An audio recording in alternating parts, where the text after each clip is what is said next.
Shabbat Shalom. Happy Pride, everyone. So it's Friday night, and my roommate and I have just finished a fairly early Shabbat dinner and at her cousin's house.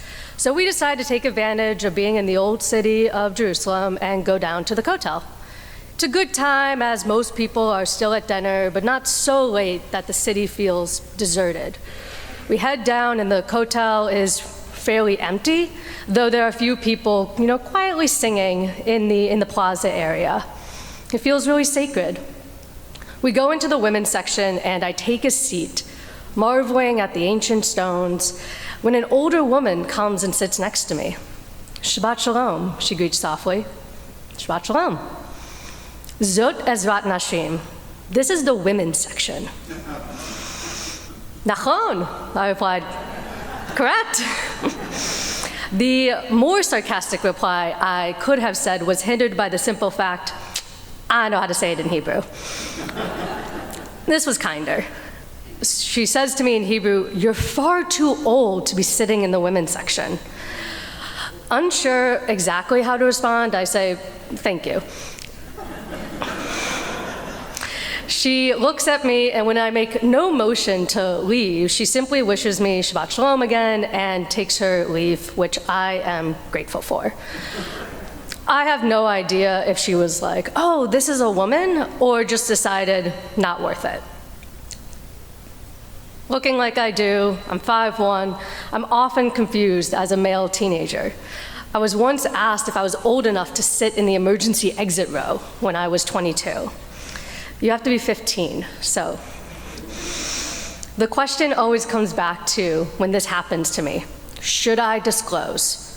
Should I say that I am a woman and risk the consequences, or say that I'm a man and risk those consequences? The fact of the matter is, it depends. Depends on if it's safe, physically, emotionally. Will I be outed as a lesbian, a woman? Will that put me in danger? What will they do when they find out?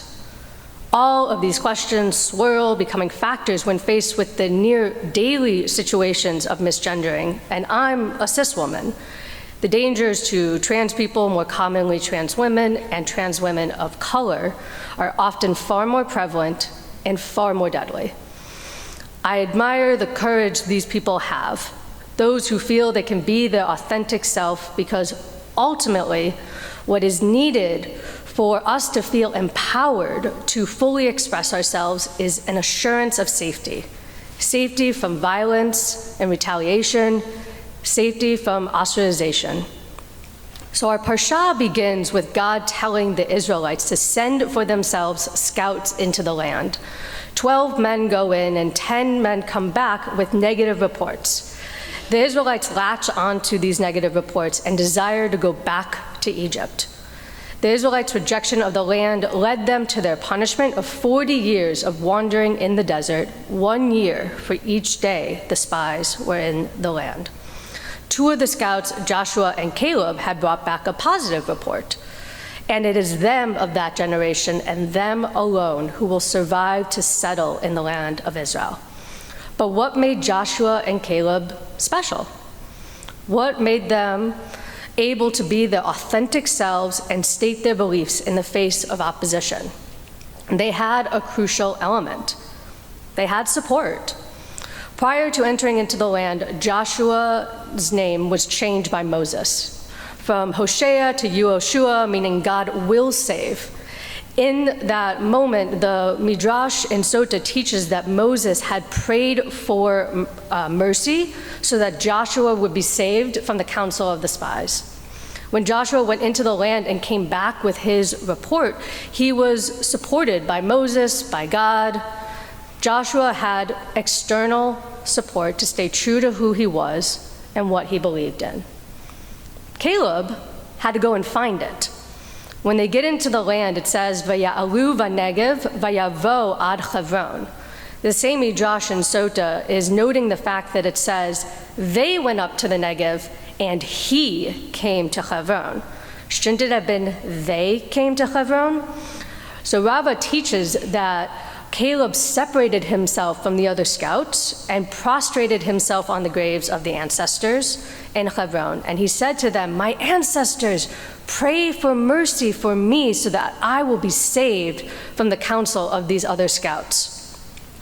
So during the giving of the punishment, God singles out Caleb for a reward. "But my servant Caleb, because he was imbued with a different spirit and remained loyal to me, him I will bring into the land that he had entered, and his offspring shall hold it as a possession." Caleb found the support he needed himself.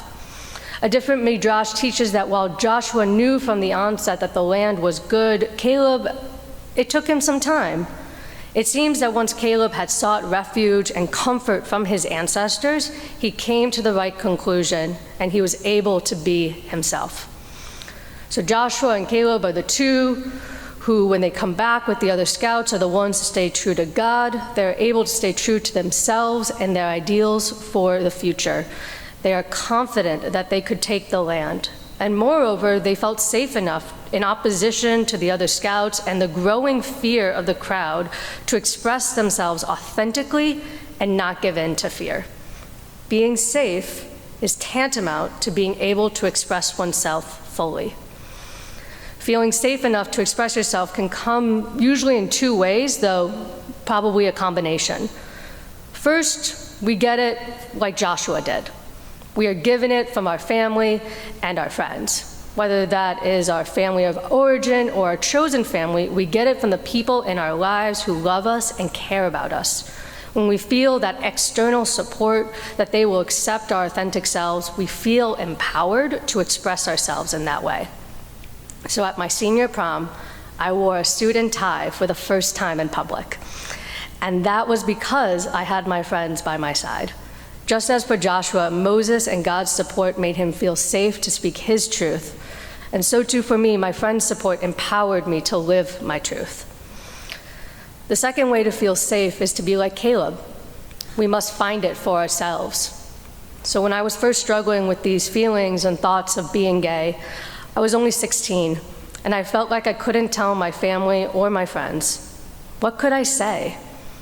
I didn't even know what I felt or thought, so how could they understand? I reached out to the experts, so to speak. I went online, deleting my search history, obviously, and I researched, and I found everything I could about anyone who understood what I was feeling. I read people's stories, and I found people who were like me. And after a while, I felt safe enough to say who I was, at first to just myself, and then soon to others. Fear was still present, of course, that doubt that someone might reject you, or worse. But for me, what was comforting is that, like Caleb, I found strength and support from my ancestors. The queer community has been here long before me, and the queer community will be here long after me. And so what about those of us who don't have external love and support, and we can't find it in ourselves or in others? What then? What of the rest of the scouts and the Israelites? Were they doomed to never feel acceptance? We end our Parashat with the giving of the commandment of tzitzit. Upon our four-corner garments, to tie these strings into knots so that we will see them and remember God's commandments. Perhaps this commandment was given precisely for those who feel abandoned by others, by themselves. It is for those who feel alone. This garment surrounds us. We are enveloped in it, and we just have to look to remember of God's love and support. That the tzitzit remind us not only of our obligations to God, but God's obligations to us. Love and support exist all around us, and it's okay to have to be reminded of that. So on this Pride Shabbat, I remember the words of the character Raymond Holt. Every time someone steps up and says who they are, the world becomes a better, more interesting place. Imagine the world where everyone felt safe to step up and express themselves authentically. Imagine if everyone was like Joshua and Caleb and empowered with the support needed to be who they are, to live as themselves without fear and threat of violence. May we merit to see that world in our days. May we merit to be blessed like Joshua with external love and support. May we merit to be blessed like Caleb to find it for ourselves. And may we merit to be blessed to remember that it exists all around us. Shabbat Shalom.